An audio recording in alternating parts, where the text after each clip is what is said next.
The AxPx podcast is brought to you by Charming Beard Coffee. Go to charmingbeard.com and enter in the code AxPx when you buy a bag of their single roasted coffees and get 10% off of your order. Charming Beard Coffee, quality small batch single origin coffee for the discerning coffee drinker. Beard not necessarily required.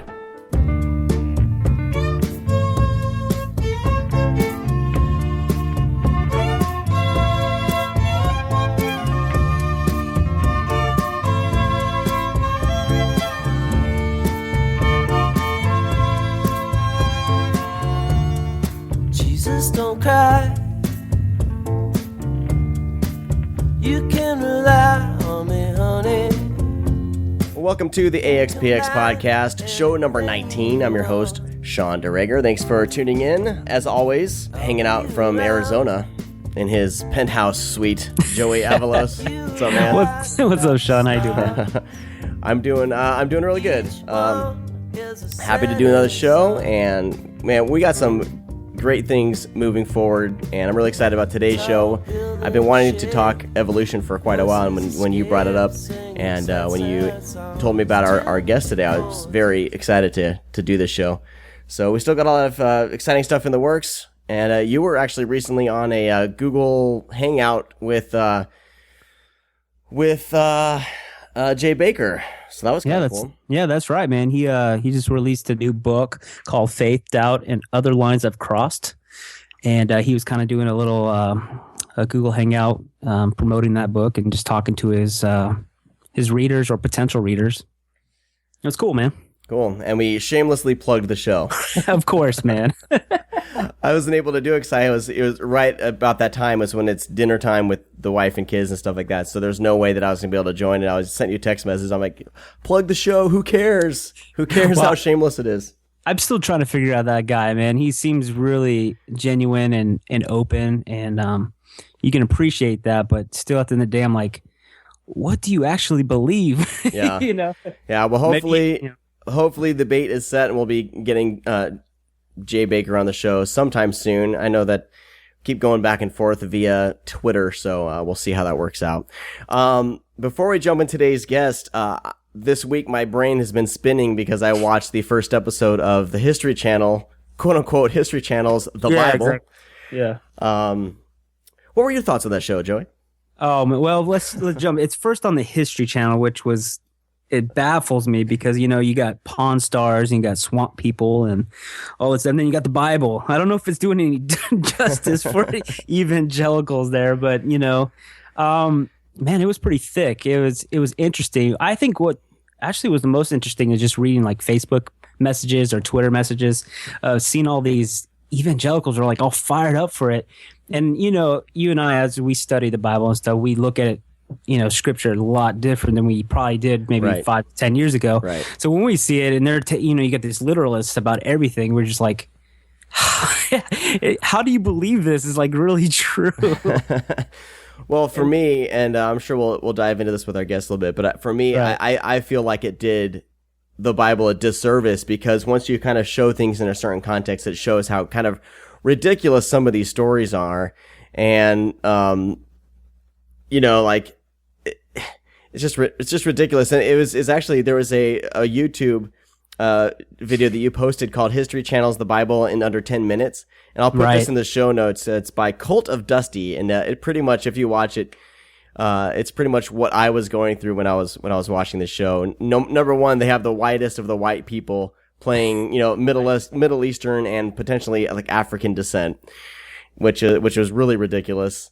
And then they left out anything, you know, like we discussed last week with the skeptics annotated Bible, anything troublesome, like Lot having sex with his 2 daughters after they escaped Sodom, or offering his virgin daughters, or even offering them up. So it was pretty ridiculous. And, you know, like you said, like people like, it just blows my mind because this thing was, you know, they're kind of advertising it as like a historical, you know, we live action and cutting edge computer generated imagery. And, you know, they brought in all these, I don't know if they actually brought in historians. It doesn't seem like they did, but they brought in, you know, people like Rick Warren and some other kind of Bible. Rick Warren is no Bible scholar at all, but there are other sort of Bible scholars involved. So, yeah, they brought in Mark Goodacre, which he's a respectful scholar, a biblical scholar in the New Testament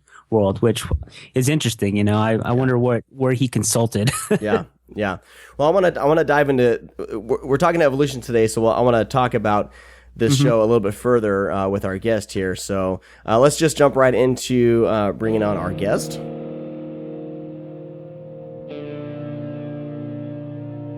Today's guest is Rachel Nanon Brown. She is the evolution expert on the Dogma Debate Radio show. She's also a research assistant at the Arlington Archosaur site under Dr. Derek Main.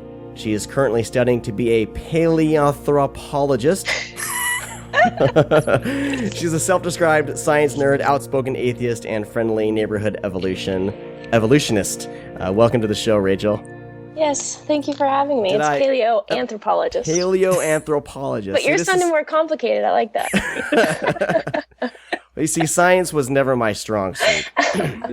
Because I was raised in an evangelical home and we were told science was bullshit. So, well, it is. That's why I'm here. I'm kidding. It wasn't that bad. I know my parents do listen to this, so I apologize. I'm not. Anyway, dig myself out of that hole. Rachel, we're talking about the History Channel's The Bible yes. that premiered last weekend, and everyone's all gung-ho about it. This weekend, I'm not sure if it's Sunday or Monday that'll be showing Sunday. the next portion. Okay, and Sunday. It was being praised by evangelicals as being, the biggest event, ever in the history of, I don't know, Christian television. 6,000 years we've been here. Right? Yeah, there you go. So briefly, I want to talk creation, the creation story, but briefly, what were your kind of thoughts as you were watching the show unfold? Well, I at first avoided it. I actually watched Vikings instead. Okay. But I did watch it, and I was impressed with how they kind of suppressed most of the story. They did have the boat, and they did have the animals on the boat, and God created stuff out of formless matter, even though there were stars in the background. That didn't make a lot of sense to me. And it was just Hollywood. They ignored a lot of what people actually say, and it looked pretty. And I think I just sat there with my mouth open, waiting for it to stop. But it's just sad. It was really sad, but it was entertaining. It's entertaining, and that's the thing that I was most surprised at. It's on the History Channel, but this is like basically how Mel Gibson and who was the writer for Braveheart, Randall Wallace, how they condensed like the William Wallace story into entertainment, right, for Braveheart, because not a lot of Braveheart is historical. Correct. So this is basically the Braveheart Hollywood treatment of the Bible. I was entertained, and then I remembered as soon as the commercial started. Wait, people believe this. Right. Oh, now I don't like this anymore. This isn't right. Well, to give my dad some props, he was watching it last week, and I spoke with him on Monday about it, and he said he was yelling at it like a football game because he very much knows, he knows the Bible quite a bit. He's very well studied and well read in the Bible, and just at all the stuff they were leaving out and how they were compressing time and everything, and it drove him nuts. Even as a believer, so there are believers out there. Yeah, they really did skip so much. And then my mother, who is practically atheist at this point, where are the dinosaurs? Were the dinosaurs on the boat? Where are the dinosaurs? And I was like, oh, that's right. Yeah, they wrote out the dinosaurs. Did going back to when they were talking about the creation story in the show, did they show dinosaurs in that at all? I missed parts of it. I don't remember them showing dinosaurs. They showed the water creatures and the land creatures, and then man coming up from a mud pile. But I don't remember like a velociraptor being anywhere eating lemons. Right. But I could be mistaken, but I don't think they put it in there. Joey, did you see any dinosaurs in there at all? I didn't, but it looked like there was a lot of room on that boat, like almost like Noah had a little disco, like he had a little area where he can get down, Yeah, that's probably what they did on purpose. It was only a small room, and the dinosaurs were in there. We just didn't show them. Right. Right. I was telling Joey when the show was airing, I was like, I'm totally gonna buy this on Blu-ray just to have it, just because it's entertaining. And then they're trying to sell it for like $70, so I was like, no, that's okay. No, I don't need to own that. No. It's not that good. No. So that's our little plug for the History's the Bible TV show. They're giving us no money at all, but it's I think it's every Sunday on the History Channel, and they'll probably repeat it like all day long, like the next 2 days. It's kind of what they do. What did you think about? Last thing before we actually go into talking about evolution here, what did you think about them kind of whitewashing all the characters? To me, I thought that was hilarious. But I think I kind of expected that. Yeah. I mean, everyone was white. I almost felt like, I think it was Moses had a Scottish accent. Right. There was no one of the actual area there. Everyone was white, and it didn't make a lot of sense to me. They just kind of threw a foreign accent in there to make it seem foreign. Uh-huh. But they were all white people, and that's not correct. But it apparently is better for white people to look at. I guess. I don't know. Frustrations abound. Not accurate. No. You know, what's funny was I think they're still in production, but there is a project called Lumo Project, and they're actually trying to take the 4 Gospels, and they're filming it. And I don't know if they're dramatizing it in Aramaic. And the Jesus he actually looks Middle Eastern. It's pretty awesome. And I was like, well, finally there's someone at least out there trying to get it right. But it's coming out in 2014, so probably won't be as popular as this show. Oh no. 14 million people watched it, I think. No, wow. On the first night. That's a lot of people. 6 million for Vikings. That was one of the Vikings. We watched a little bit of the Vikings as well. So, all right. Well, there you go. That's History Channel's The Bible. Our assessment. I would love to do a full show on all the inaccuracies and just from a biblical standpoint. So we'll have to find some scholar, Joey. Yeah, we'll talk about it further. Maybe. Yeah, maybe we can get Bart when he gets out of his leave of absence. We can get him on here. Dude, I don't know. I really don't know if actual scholars are really going to be taking this show seriously. They don't. No. I don't even know if I want to watch any more of it. I'm kind of just to be entertained, but I'm like, I got too much to do. I was vacuuming while I was doing it, so I felt better that my attention span was at least split. There you go.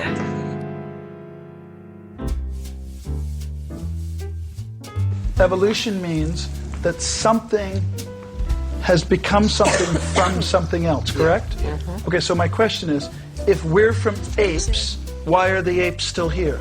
Yeah, I was thinking the same thing. If we evolved from apes, they would have died off. People often ask me, if we're descended from chimpanzees, how come there are still chimpanzees?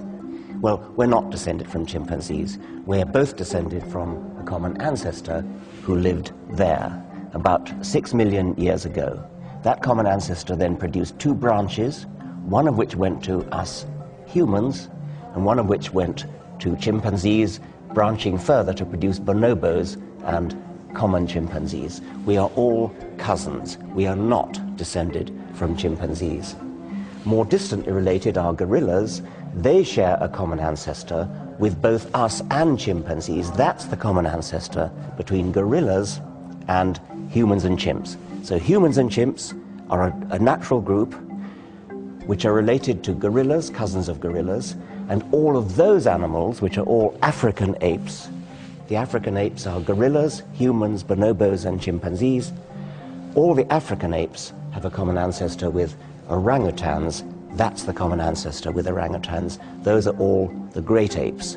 So the great apes are all cousins. Within the great apes, the African apes are closer cousins. Within the African apes, humans, bonobos, and chimps are closer cousins still. And within them, bonobos and chimpanzees are the closest cousins of all.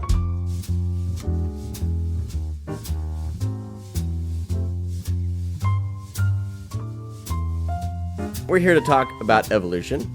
Of course, we're with Rachel Nanon Brown, and I wanted to ask you before we got sidetracked by the Bible show. What is a paleoanthropologist? Okay. Well, most people think it's dinosaurs, and I don't mind that because I actually do dig dinosaurs at an Archosaur site. But paleoanthropology is pretty much the story of ancient people. Okay. You can study the ancient fossils, so millions of years old, back to 7 million years old. You can study the genetics of how we are related to primates. I mean, it's pretty much studying the evolution of man.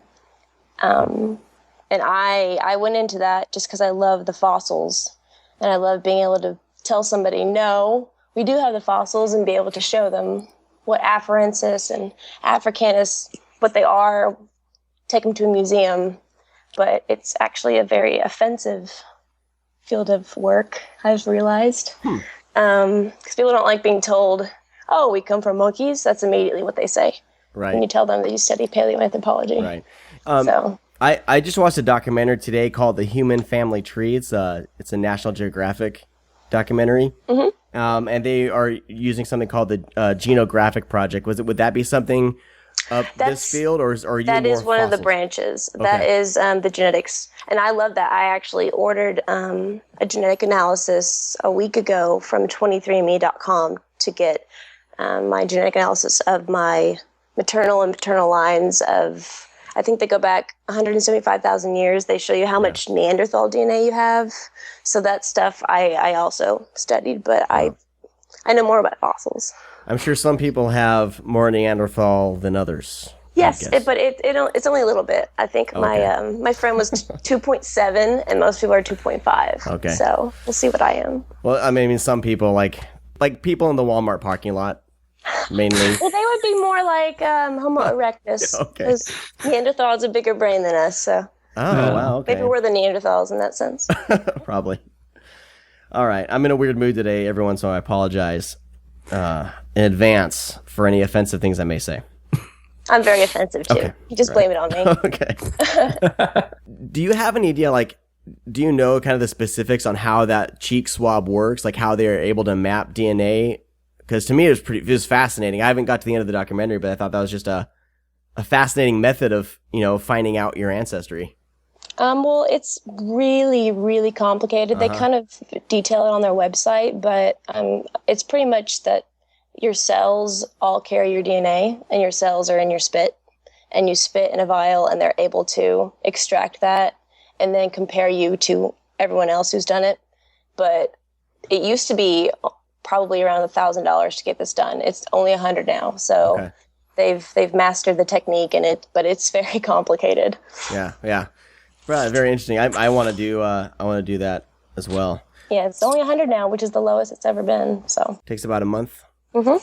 So before we get any further here, I want to know a little bit more about you, Rachel. What's your? Do you have a specific religious background? Have you always brought up atheist? What's your background?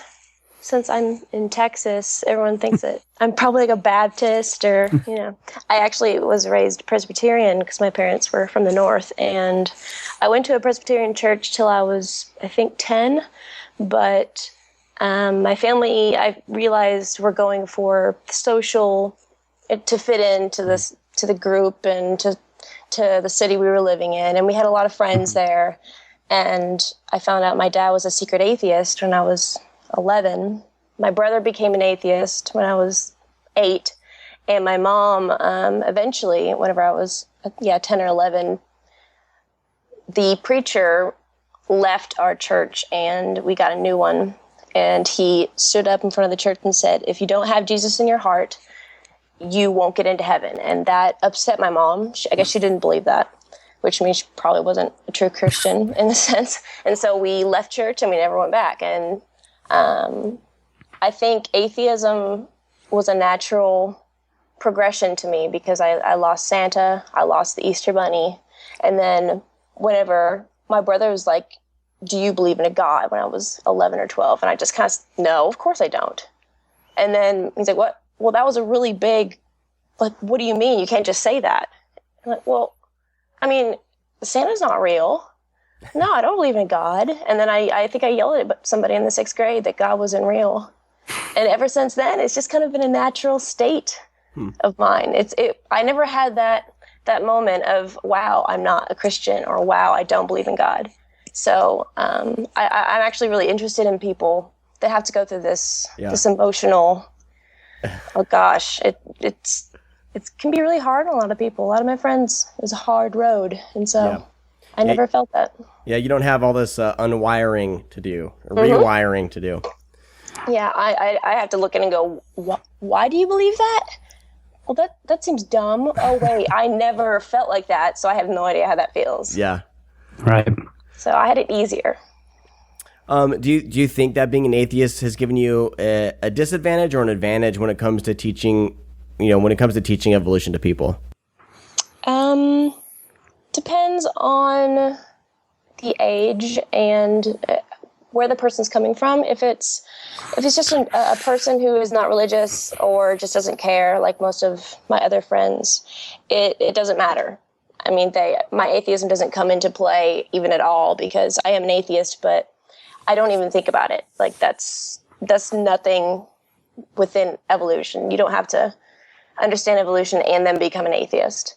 But when it comes to the more religious or creationism, it can become harder. You have to tell the person that you're an atheist, but you don't have to be an atheist if you want to accept evolution, because they're just going to assume that you want to convert them into atheism, and everything you say, right, evolution-wise, is atheism. Like, well, no, you don't have to be an atheist. I'm not going to ever mention it. I'm never going to say that God didn't do anything. I'll never say that. But it can be hard to convince people that that's your agenda, just to teach them about science. So it kind of relies on your audience then. Yeah, it really does. And I can pick my audience right now. And I've had a lot of nice people. So that's good. So you haven't had to have any conversation with anyone like Ray Comfort or? Not yet. I'm very well versed in the ways of Ray Comfort and his following. I've talked to a couple creationists, but whenever you talk to people one-on-one without the cameras watching them, or on a podcast, they actually usually understand what you're saying and get caught and go, wow, that is really cool. That makes sense. Oh, wait, I'm not allowed to say that. Right. I'll get back to you. And that's the moment that's important to actually cause a seed of doubt, but behind closed doors. It's interesting. So... Well, hey, let's take a musical break here, and then Joey, I'm going to turn it over to you for the next segment here to throw some questions at Rachel and talk back and forth here. But today's band is Autumn Owls, and they had an album come out last year called Between Buildings Toward the Sea.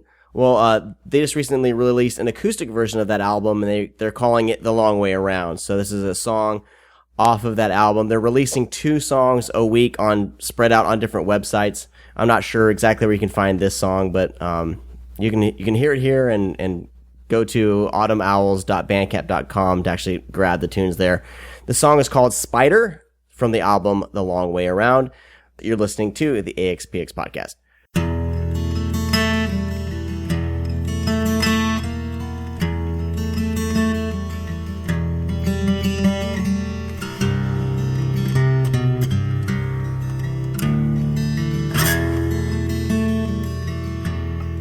I'm a spider,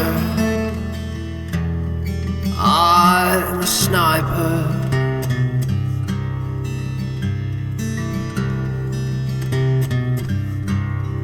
waiting for spring. I'm on fire, this house is cold. There's a creaking door where the past gets in.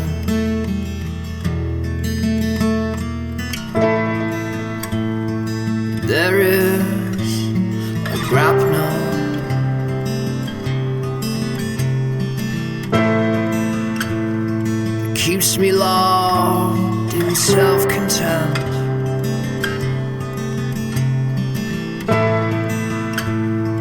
I am just a spider crawling through the words of a book no one ever read.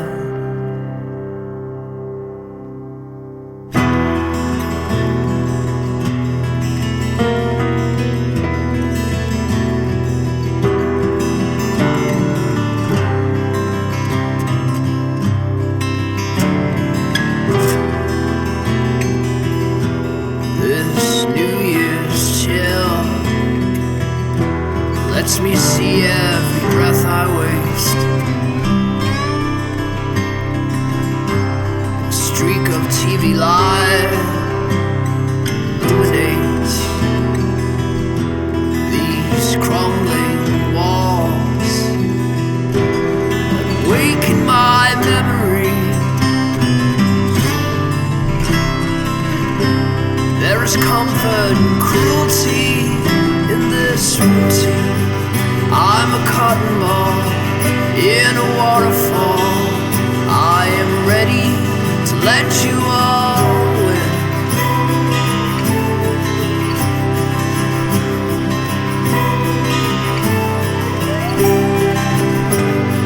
And I'll admit defeat if I could just sleep. The dream of your teeth marks printed on my skin.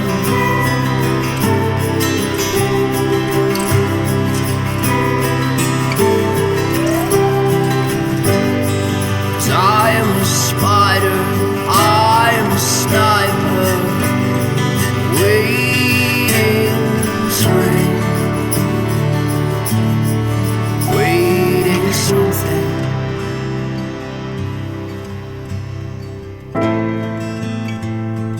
There is a mistral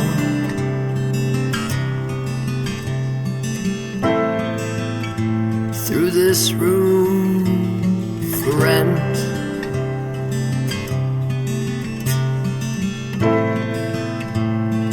I am just a sniper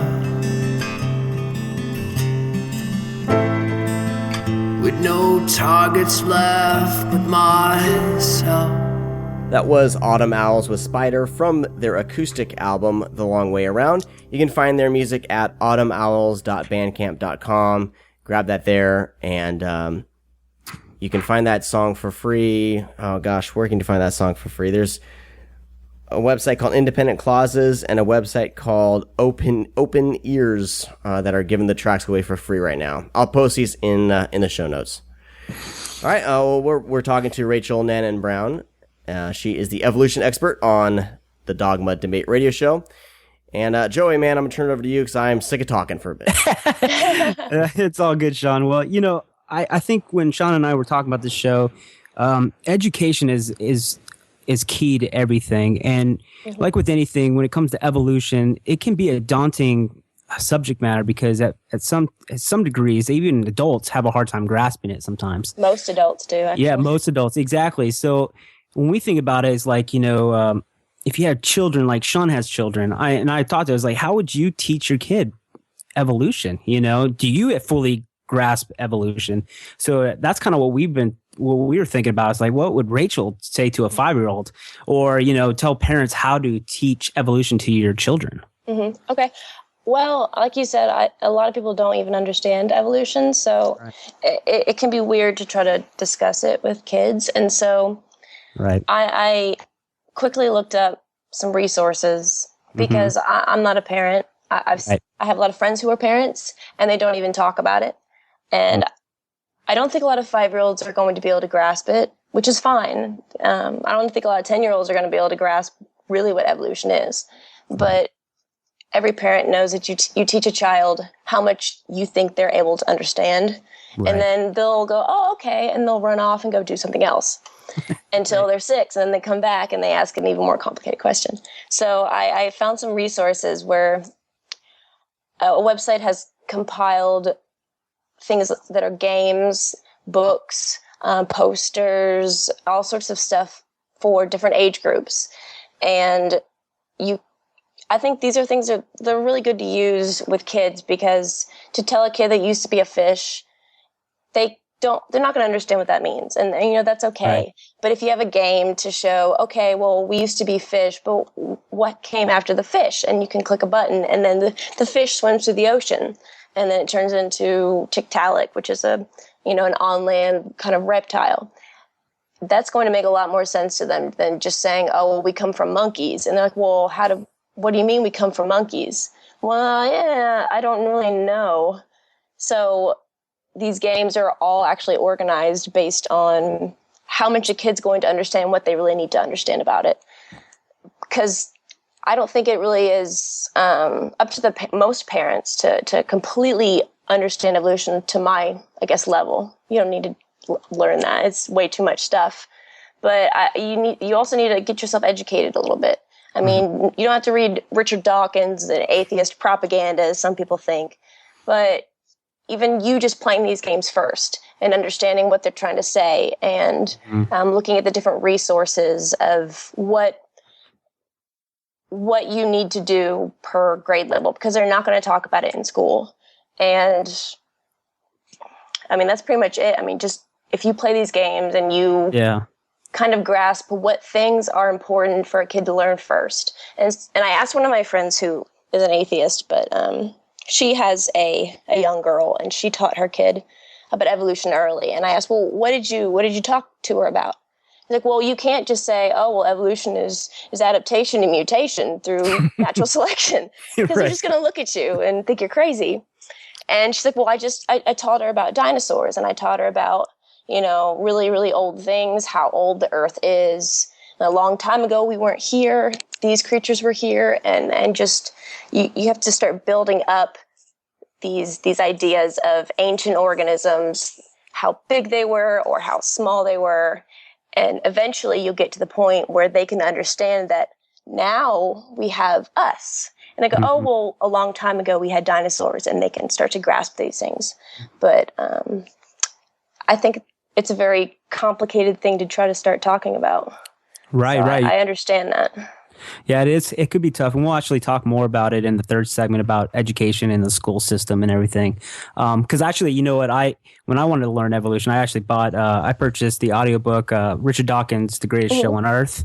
And I myself found it daunting. It's like 14 hours of Richard Dawkins trying to explain it to you. And it could get pretty daunting, Yeah, and even that is, he tries to break it down to a simple level. Yeah. But, I mean, it's a lot of information. And so... and getting to know somebody who knows evolution too to help out isn't a bad thing. So here I am.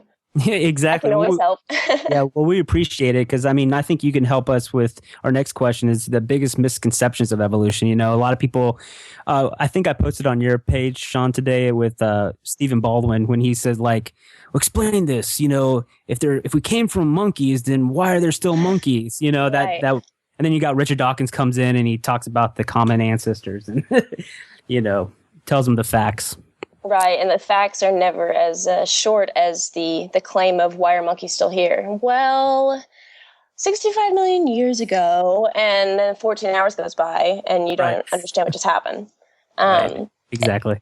So you want me to go through some misconceptions? Yeah, that you come across a lot of misconceptions. Yeah. Well, the misconceptions actually become the arguments for creationism, because if you don't understand something, it's a great argument to throw at somebody. And there are probably hundreds of them, and they come from original, like Ken Ham or Kent Hovind. But one of the main ones I come across is that evolution is random and by chance. And so humans had to have come about just by one-step chance mutation. And how would that happen? It's too complex. And that one, it really is behind most of the claims and misunderstandings of evolution, because that's even behind the whole monkey. If monkeys are still here, how did we come from them? I was like, well, you don't understand how evolution happens by steps, by very, very small steps. Mm-hmm. And over time can become something different. So the very first one, I just typed it out, is implying that life evolved randomly or by chance. And the short answer to that is that the mutations that happen are random. I mean, you can't really pin down how often mutations happen or what mutations are going to happen. But whenever you add natural selection, that takes away the randomness of what the result is. So the creationism claim of a tornado going through a junkyard and creating a plane, that is what they say evolution is. But that is the complete opposite, because natural selection actually is going to take the mutations that happen randomly and construct something bigger that is more complex. So it's not by chance. And you have to stop people at that point of, no, actually you're wrong. Let me tell you how ordered everything is. Let's see. The second one, this one's dangerous, that everything's getting big, like better. That if humans are the best things in the world, why is everything still here? Why are monkeys still here? Everything's evolving to us. And that is based on the idea that natural selection is working for something or has a mind, like a god would. And that's not the way it works. Evolution doesn't care. Evolution is not an entity that's trying to create something better. It's just something that's more adapted to its environment. So a slug is not a lesser creature to us. I mean, we would probably die in its environment. If we had to crawl up trees and burrow in the ground and eat dirt, we would be terrible at it. They are better at it than we are, but we are better at creating structures. So we're not better than them, but we are more adapted to what we do. Let's see, that something can evolve during a single lifespan. And that was actually on my show, the Dogma Debate, our host got pulled over by a evangelical because he has a license plate that says atheist. Right. And so she followed him and pulled him over and started questioning him. And, that was wonderful. Actually, not to interrupt you, but I actually I listened to that episode. I thought it was hilarious. My gosh. And that's what we find around here. And he only talked about evolution for a little bit because that's not his focus. But she said, well, I haven't seen anything evolve. And he said, well, that's not the way it works. I was like, well, I haven't seen mud skippers evolve into giraffes in one 70-year span. Like, well, that's not the way it works. It's going to take millions of years. And even trying to find something that's evolving within human records is going to be extremely difficult. So people expect to see it. And since they can't see it, that means it didn't happen. Well, it's that whole like micro versus macro evolution. They go, oh, well, I believe in micro because of this and that, but not macro or whatever. Right. And they only believe in micro because they've been forced to believe in a micro. I mean, 100 years ago, they would not. That is, they probably would have gotten their heads cut off or something. Right. It does not happen. Well, we're seeing microevolution happen. I know I was watching Discovery Channel or something like that, and they're talking about how some sharks are appearing in like colder water than normal or things like that on like off of Australia, I believe. So they're starting to see like different like sharks that shouldn't be living in certain waters living in that waters because they've adapted to that. And up till now, they've never been able to survive in those waters. So we see microevolution all the time now, especially the more and more science advances and we discover new species. People just don't. A lot of people don't even grasp that is evolution. Like the rhino, its horn getting smaller and smaller over time is because we're killing off the ones with the bigger ones. Right. So the smaller ones are mating, thus we get smaller ones. But add 100 million years, what does the rhino look like anymore? I mean, it does look like a pterodactyl. We don't know because we won't be there.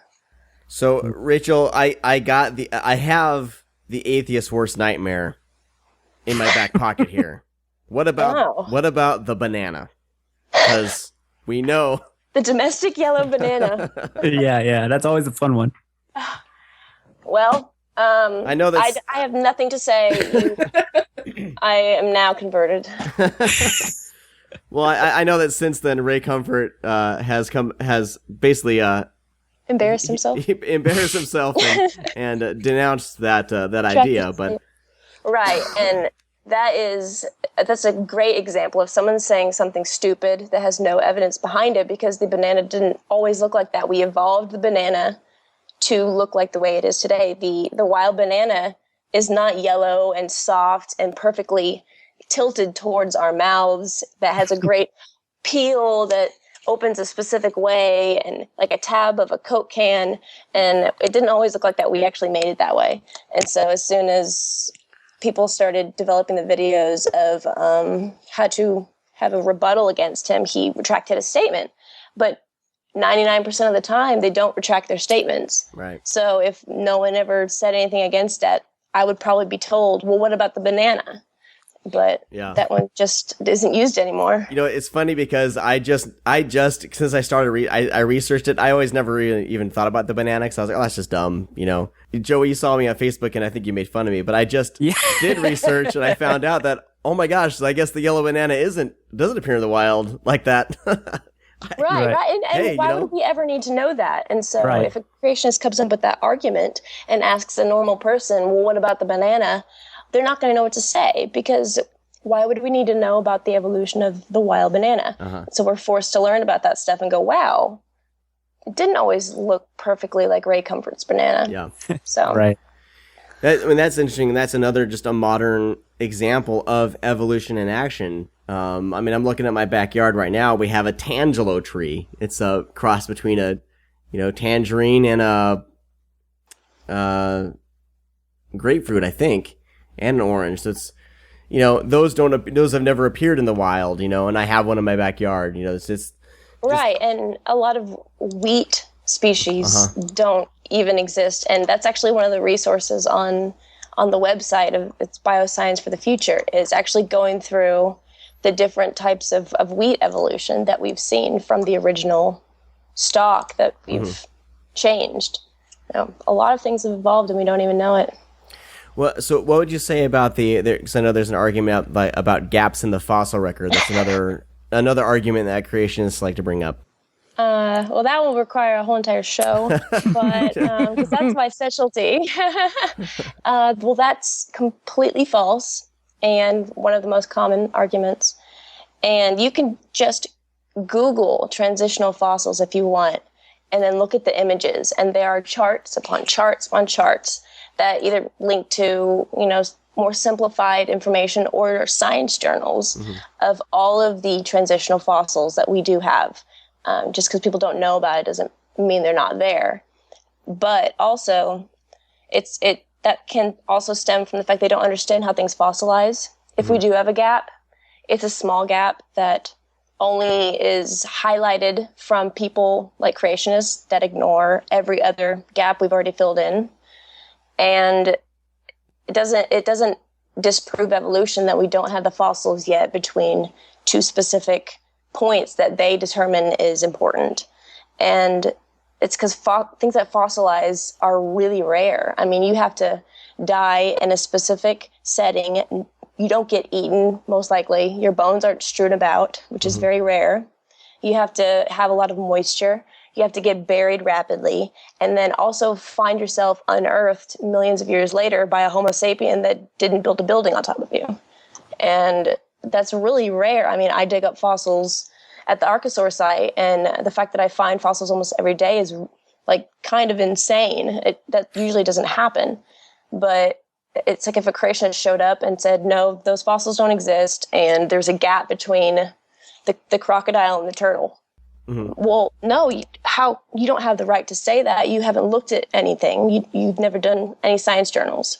So the information is out there. The gaps usually don't exist. If they do, things just don't fossilize well. And it's being exploited by people who don't understand the information. So just Google it. Well, I mean, honestly, that's your job, what you do. Like, I mean, Sean and I were talking about this, like, as kids, you kind of always dream about that. It's like, man, let's go look for buried dinosaur bones, or doing that. And you're actually doing that. That's just really cool. Yeah, and I mean, I like being able to use that as evidence of, like, scientists aren't just these evil old men who create the fossils that make up stuff that are, Darwinists that are all atheists. I mean, I'm a 25-year-old girl who does this like 4 days a week. And if you don't think the fossils are real, come with me. I'll teach you how to dig and we'll find fossils. And people don't really like being shown that. I didn't make the fossils myself. Well, I'm a little curious on that process. Like, how do you find a site like that? How's like the process of going about, locating fossils? Yeah, exactly. Yeah.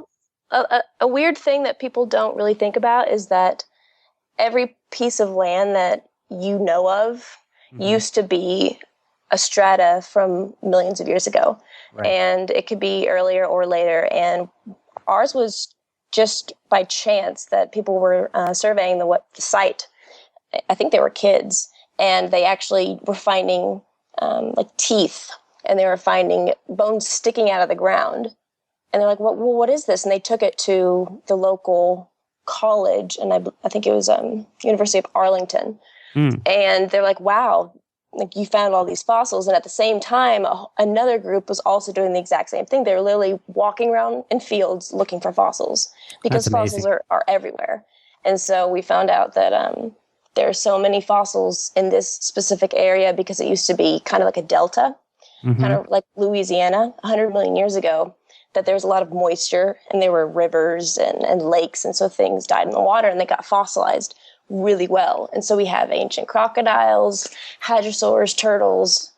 We have all sorts of stuff. And so we just got lucky with how much we have. But you could look out in a field and probably find something. That's amazing. Wow, that's so cool. Yep. Well, that's cool. This is a side note, but we were talking about it a little bit earlier, like Ken Ham and his creation museum. It's kind of become the new mecca for atheists. They like almost take this journey there. I want to go there. Yeah, I was going to ask if you've been there or if you have some friends that have been there.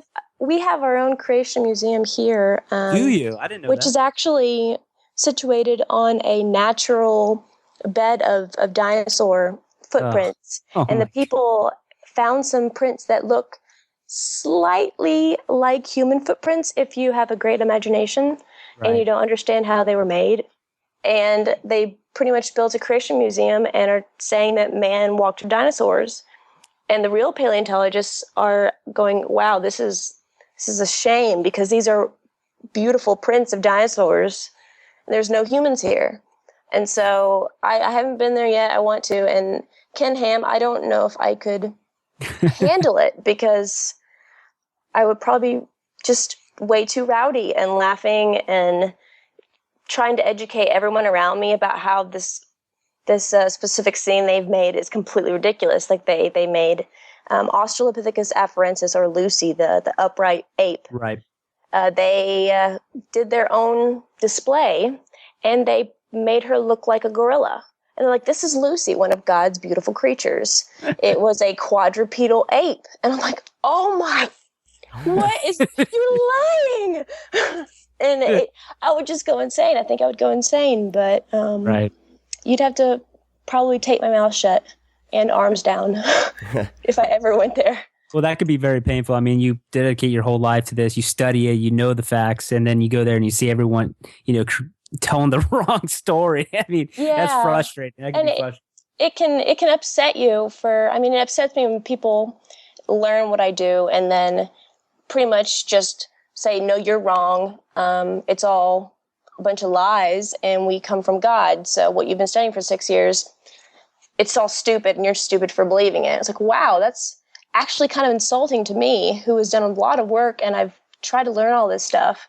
So if I go into a place like that and I see a mother teaching, to young kids that, oh, look, this is Lucy. There are no human ancestors and this is proof. And the kid's like, oh, okay. I'm like, man, it's not fair. It's not fair to those kids because they're not learning the real information and they probably won't. So I'm looking at Ken Ham's website right now, and he has a whole list of creationist scientists. Have you guys seen that? Oh, yeah. He does include a food scientist and a dentist as well. Yeah, a dentist obviously have the credentials. I'm looking through the list here. I'm looking for like evolutionary biologists and stuff like that, but there's a lot of like biochemistry, engineering. And even if there were a handful of them that studied evolution and decided that it's wrong and are now creationists, they have to battle the 99.7% of all other scientists in all other fields that agree with it and the evidence. So I kind of just dismiss them as insane. But if there was enough of them, maybe I'd listen. Maybe we should get one of them on the show, Joey. Oh, I don't know. Remember we talked to Seth Andrews? We talked to Seth Andrews about this, and he said, "Man, come on, man. you don't want to put yourself through that." Yeah, it can be really tough, and they come up with arguments that no one's ever heard of, and make claims that no one's ever heard of. So then they ask the person who accepts evolution to battle against it. And you're like, well, I've never heard of a bacteria flagellum. What are you talking about? You just made this argument up to sound complicated. Right. And so there's one thing I wanted to bring up from that documentary that I watched, that they did trace the DNA back to one man and one woman. Yes. So that's what the Genome Project does. So would a creationist take that information and say, see? Adam and Eve. Well, that actually is something that's addressed on the 23andMe website, because it's called Mitochondrial Eve and the Y chromosome Adam. And scientists actually don't really like those words because it confuses people.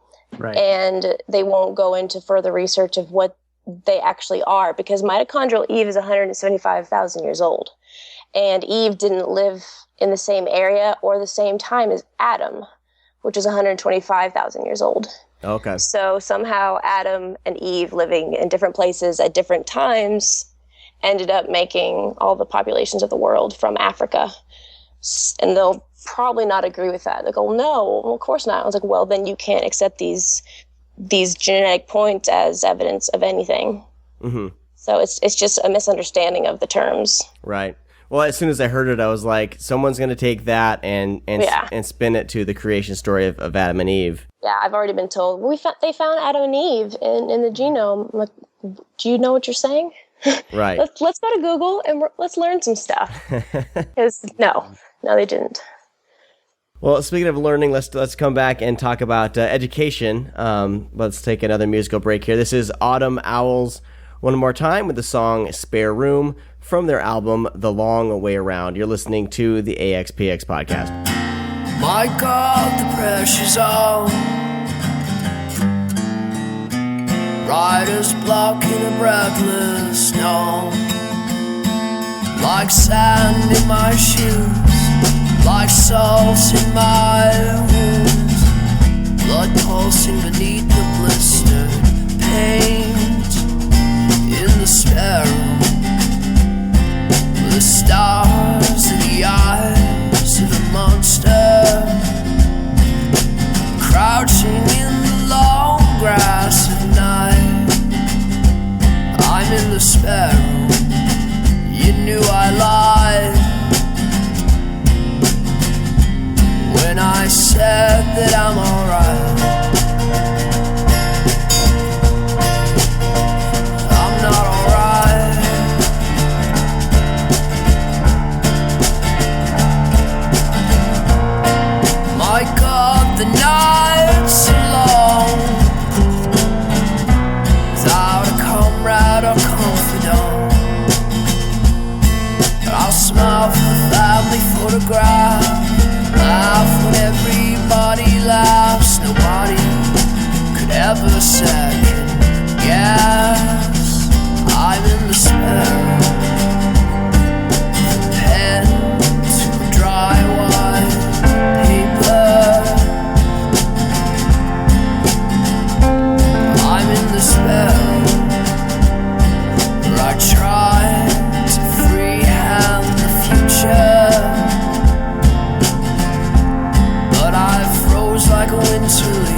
That was the song Spare Room from the band Autumn Owls.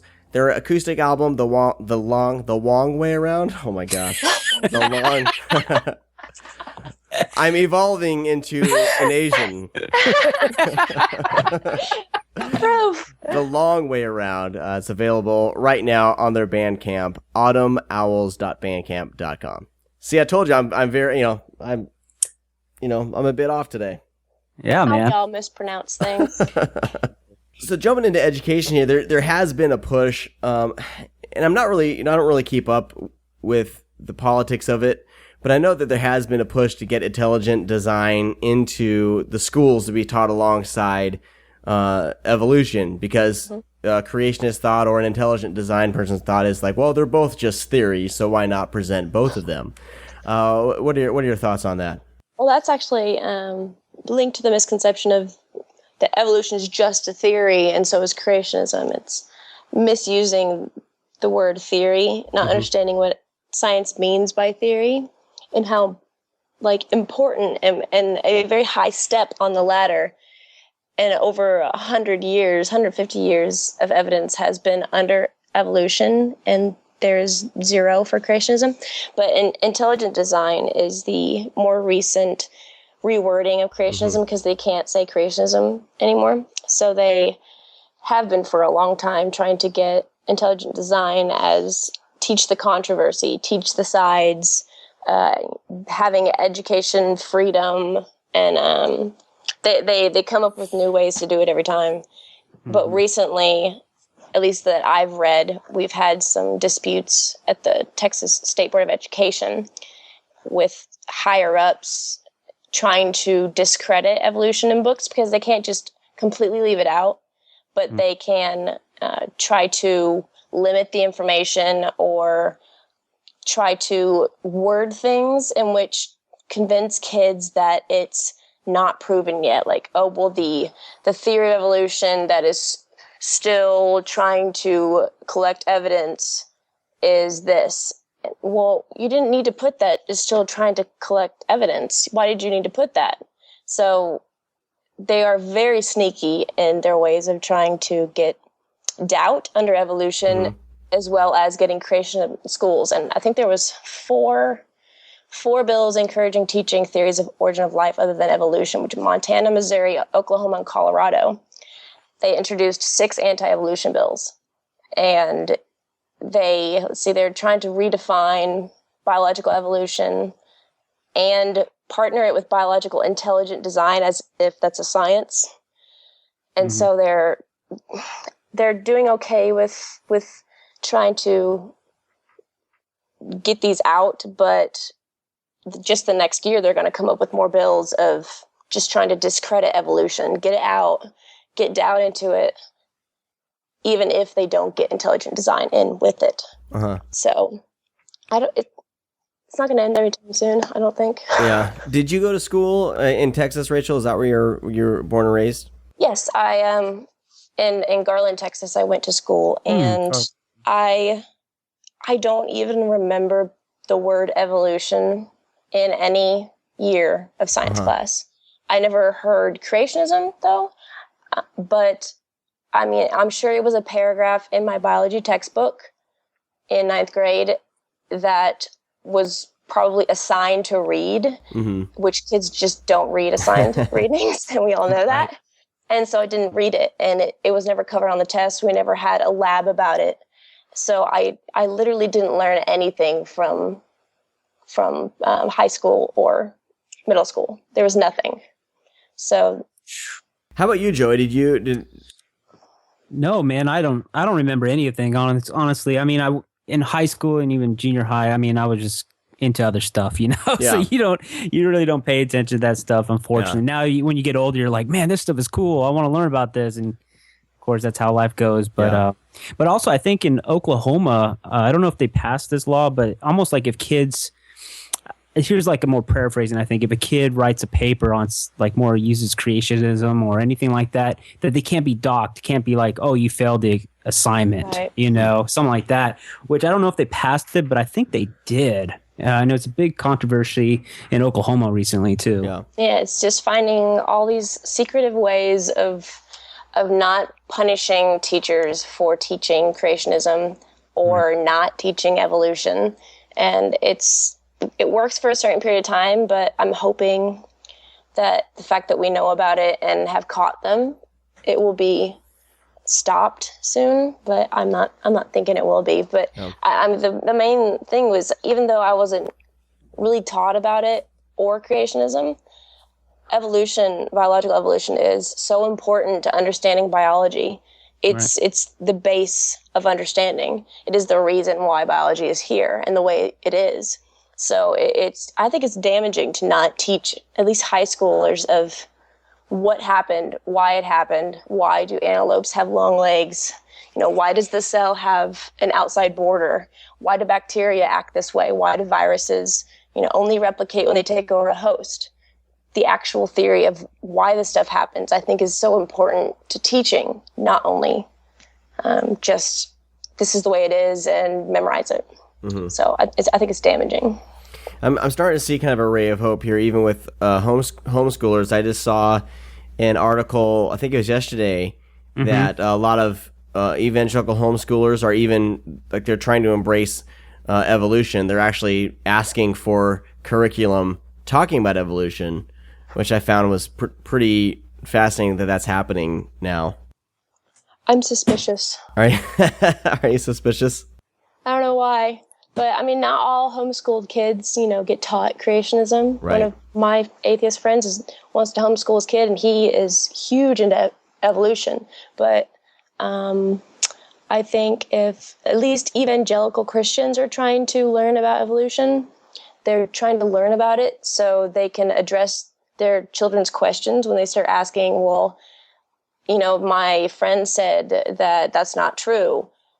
I think the parents are wanting to know a little bit more so that they can somehow use it against the kids.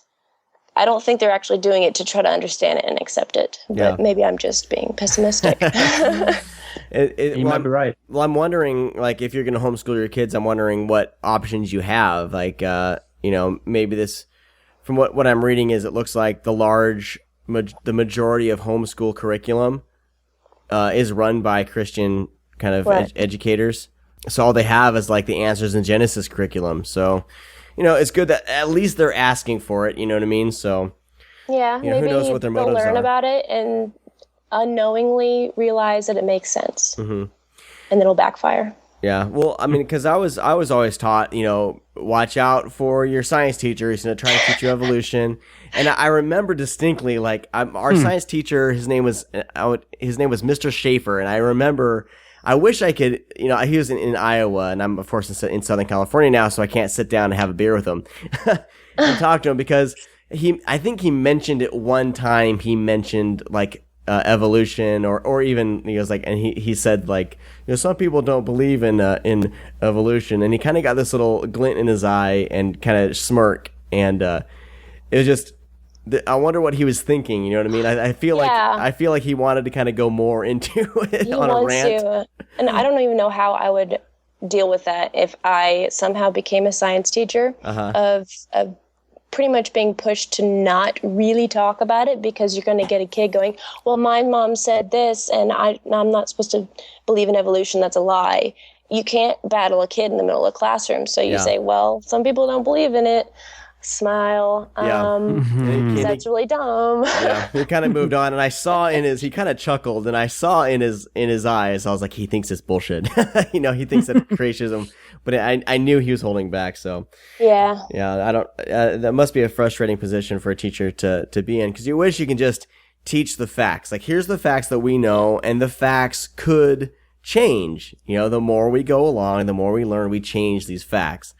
And that's the problem with the creationism argument or the intelligent design argument, is they have what they say is their facts, and it does not change. It's never changing. And then they use the fact that we say we change against us, saying, well, that means that your idea could change in the future to creationism, so why should I believe you?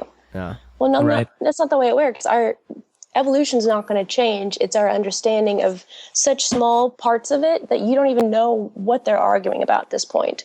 It's if sexual selection is more prevalent in a species, or selection of geographic stuff. And like, well, what? People are arguing small parts of it, but the theory is not going to change. Biological evolution happened. Yeah.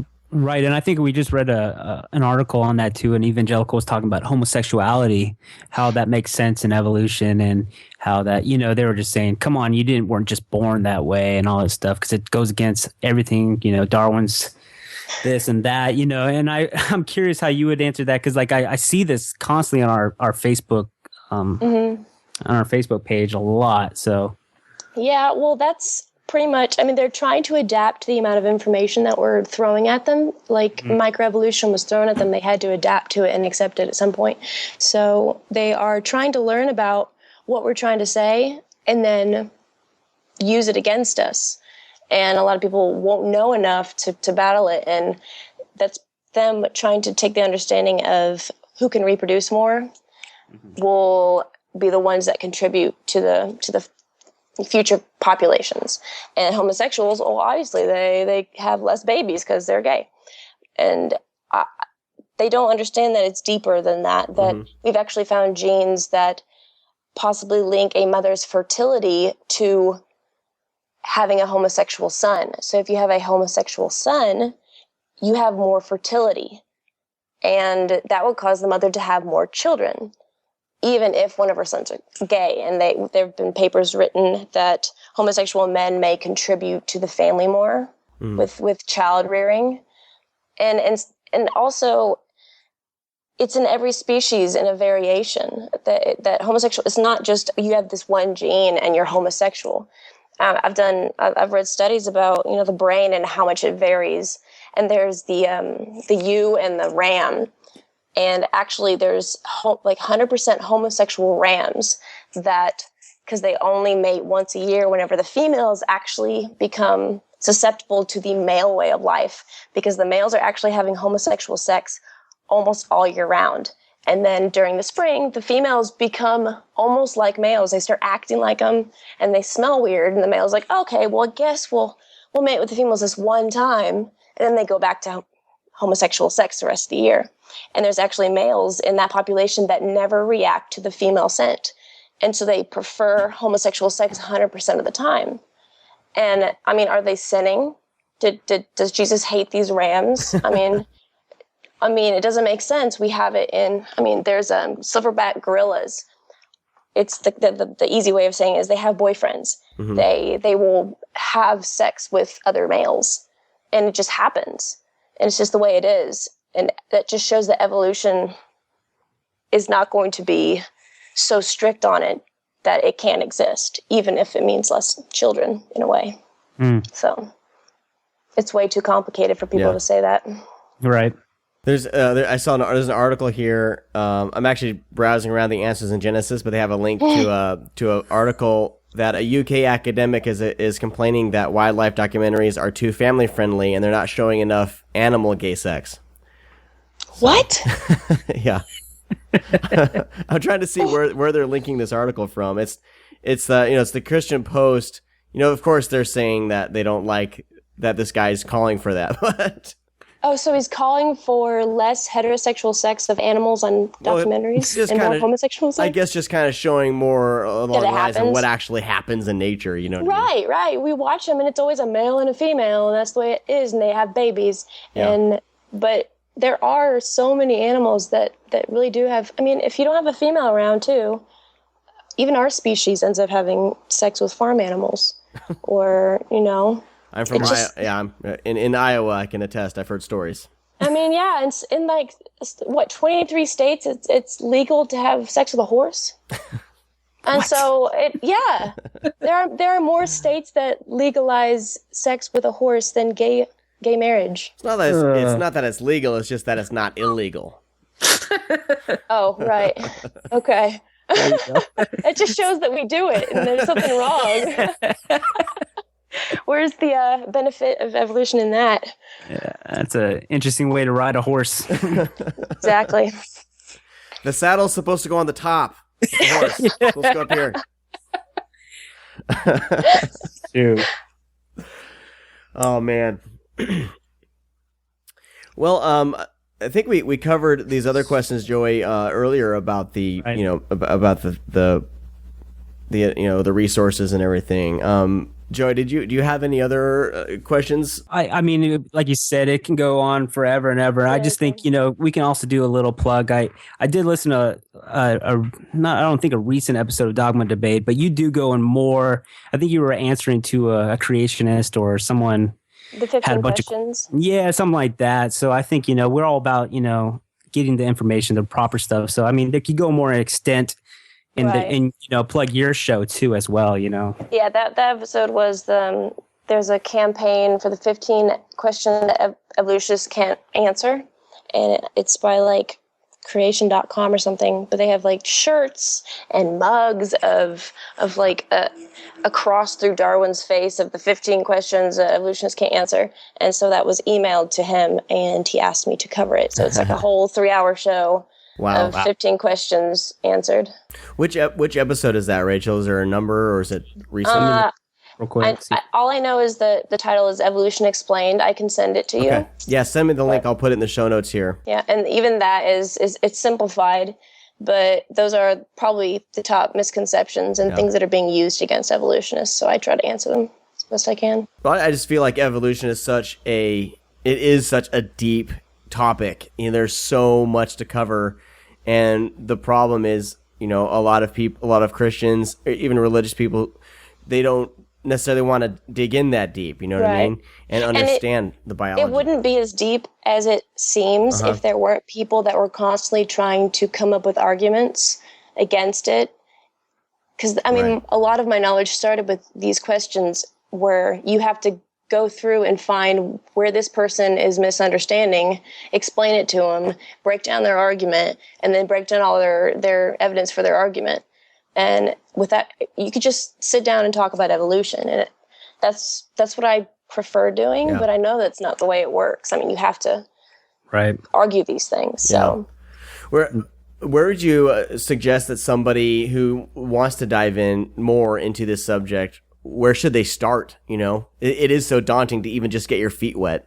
Yeah, and I've told people a couple books, and even these books are ones that are trying to defend against these creationist arguments, but they also throw a lot of stuff in. You need to learn these things about evolution to actually argue it. One of them is Michael Shermer, Why Darwin Matters.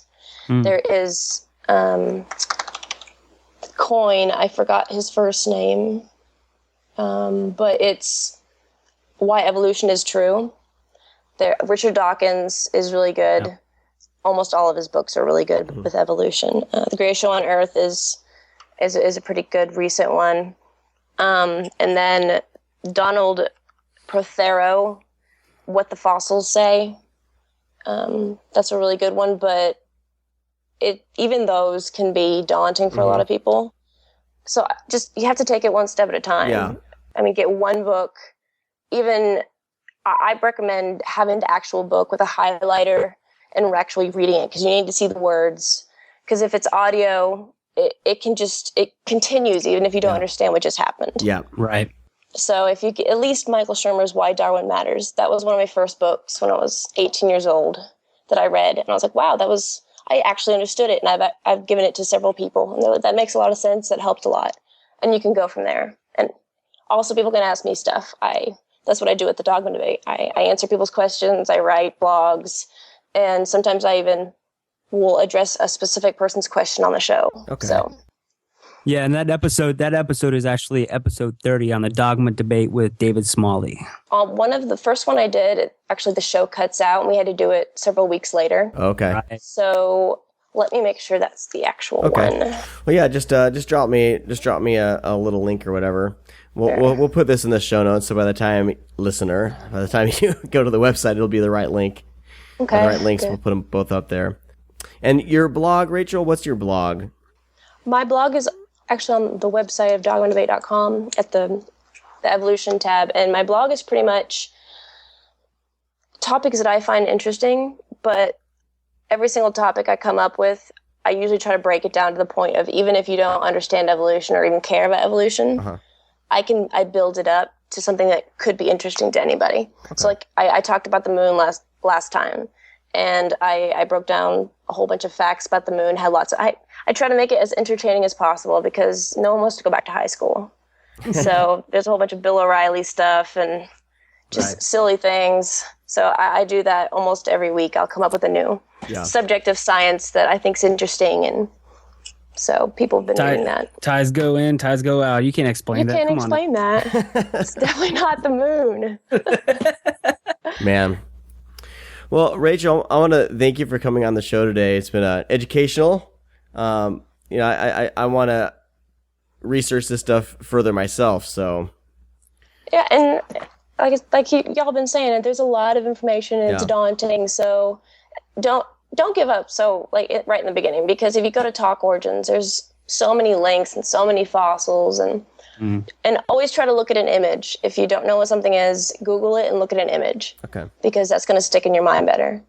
So yeah, and stay away from answers in Genesis. Stay away. The website will melt your brain, and stay away from Ray Comforts. As soon as you understand evolution, those arguments will become so dumb to you. I have to remind Sean daily to stop following certain people on Twitter because I'm like, stop punishing yourself, my friend. I know. It's self-inflicted. All right. Oh, well. One of these days. But it's just it's entertaining, but it's also mind-bending at the same time. I follow Ken Ham, so... Yeah. We all like to torture ourselves a little bit. I did start up a Twitter account, Yoda Rick Warren. So that was the start of it all. And so now I have to follow Rick Warren because we need to figure out what Yoda Rick Warren's going to say for the day. I don't know. Nice. All right. Rachel, like I said, thanks for joining us today. I would love to have you on again if we come across something, a little more focused. Because I find that we're doing a lot of these kind of blanket episodes, but I feel like in the future we'll be having more focused shows, and we definitely like to have you back. Yeah, and I can cover anything you need me to. If I don't know about it, I'll learn about it. All right. Cool. Well, that's going to do it for this week's show. I want to thank all of you for checking it out. Hopefully you learned something. And make sure you go to the website, theaxpx.com. Look in the show notes. There's going to be a ton of information in these show notes this week. You can also find us on Facebook, facebook.com/AXPX, and on Twitter at theaxpx. And Joey, do you want people to follow you personally, or are you... Yeah, man. Find my name, Joey Avalos, and follow. All right. I'm on there, and I give evolution updates and stuff. So yeah, awesome. But what's your Twitter, Rachel? It's Rachel Nanon, and Nanon. Next week we'll be talking about the movie The Master with good friend of mine and movie buff Trevor Schoenfeld. So I'm excited to talk about that flick. It is directed by Paul Thomas Anderson. So in preparation for that podcast, I highly encourage you to check out the movie. It's I believe it's available on Redbox and Netflix through disc rental. I don't think it's available streaming anywhere just yet, as far as Netflix or Hulu go, but I think it's streaming on like Vudu or On Demand. So next week we'll be talking about the movie The Master, starring Joaquin Phoenix and Philip Seymour Hoffman. So I'm really excited to check out that movie and talk about it. So until then, have a great week. Talk to you later. Bye.